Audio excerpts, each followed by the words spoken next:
जिसे फांसी दी जाने वाली हो, लेकिन तुम नहीं माने। खैर चलो, अब आखिरी बार मैं तुम्हारी मदद किए देती हूँ। लो, मेरी पूँछ पकड़कर कुएं से बाहर निकल जाओ। यह कहकर लोमड़ी ने अपनी पूँछ कुएं में लटका दी।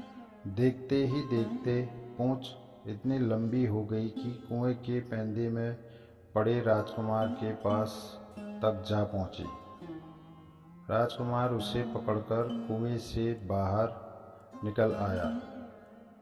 लोमड़ी ने उसे कहा, जाओ, अब तुम अपने घर जाओ, लेकिन जरा होशियार रहना।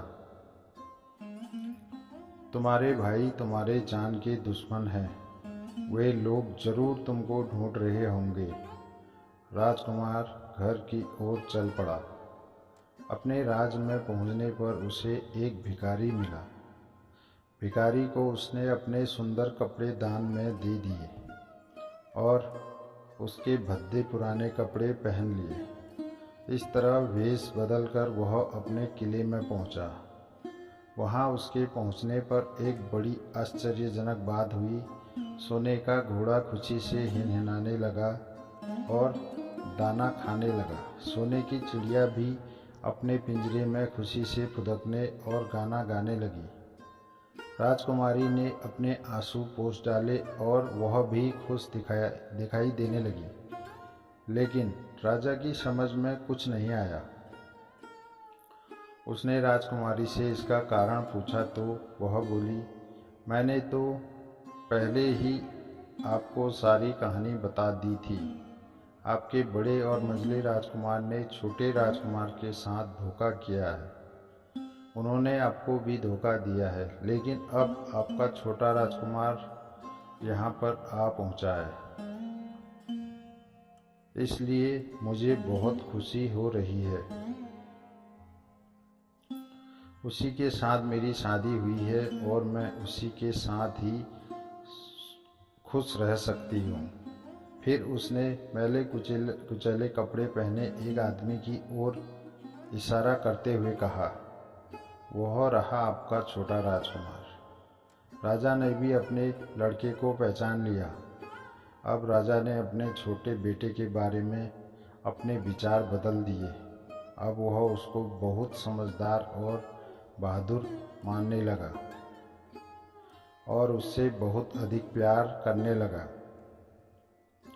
उसने उसको राजगद्दी पर बिठाने का निश्चय किया। बड़े और मंझले राजकुमार ने अपने छोटे भाई को ही धोखा नहीं दिया था, बल्कि राजा को भी धोखा दिया था। इससे राजा उनसे बहुत नाराज था।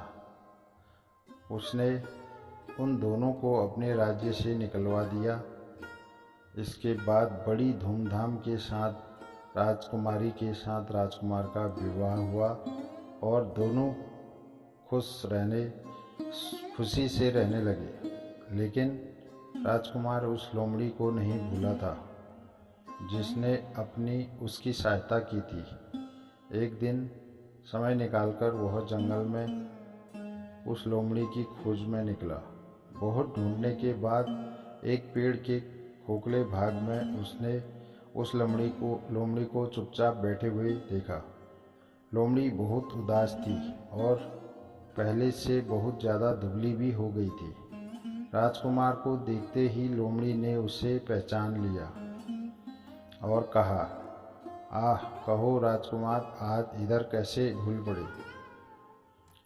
राजकुमार ने कहा, मैं आज तुम्हें ही ढूंढने के लिए आया हूँ। चलो मेरे बाग में आराम से रहना। वहाँ तुम्हें किसी तरह की तकलीफ नहीं होगी। यहाँ तो जंगल में तुम्हें खाने पीने की तकलीफ होती होगी और जंगली जानवरों और शिकारियों का भी डर बना रहता होगा। लोमड़ी ने कहा, नहीं राजकुमार, मैं यहाँ ठीक हूँ और भला अब तुम्हें मेरे दुख से क्या लेना देना। तुम्हारा काम निकल गया, अब तुम सुख से अपने राज्य में रहो। राजकुमार बोला, नहीं, तुमने मेरा बड़ा उपकार किया है। मैं तुम्हें इनाम देना चाहता हूँ और अपने साथ ही रखना चाहता हूँ। राजकुमारी भी बहुत खुश थी, वह भी तुमसे मिलना चाहती है। लोमड़ी बोली, अगर तुम सचमुच मुझे इनाम देना चाहते हो तो मेरा एक काम कर दो। मैंने तुमसे पहले भी कहा था कि तुम तीर चलाकर मुझे मार दो, इसी से मेरा लाभ होगा। असल में एक जादूगर ने मुझ पर जादू कर रखा है। मैं लोमड़ी नहीं हूँ, मुझे उसके जादू के प्रभाव से लोमड़ी के रूप में रहना पड़ रहा है। मैं तो उसी देश का राजकुमार हूँ जहाँ की राजकुमारी से तुम्हारा विवाह हुआ है। असल में वह राजकुमारी मेरी छोटी बहन है। अगर तुम तीर चलाकर मुझे मार दोगे तो इस जादू से मुझे मुक्ति मिल जाएगी और मैं फिर अपने देश लौट सकूंगा। राजकुमार को यह सुनकर बड़ा आश्चर्य हुआ। उसने फौरन अपने धनुष पर तीर चढ़ाया और लोमड़ी की ओर छोड़ दिया। तीर के लगते ही लोमड़ी मर गई और उसमें से एक सुंदर सा राजकुमार निकलकर आया। फिर दोनों राजकुमार आपस में गले मिले। इसके बाद दोनों राजकुमार वापस महल में लौट आए। वहाँ राजकुमारी अपने भाई से मिलकर बहुत खुश हुई। दोस्तों, इस तरह से ये कहानी की समाप्ति हुई। कहानी थोड़ी सी लंबी है मगर बहुत दिलचस्प है। पहले से अंत तक इसको सुनोगे तो बहुत आनंद आएगा। कहानी पसंद आ रही हो तो लाइक और सब्सक्राइब करना ना भूलें।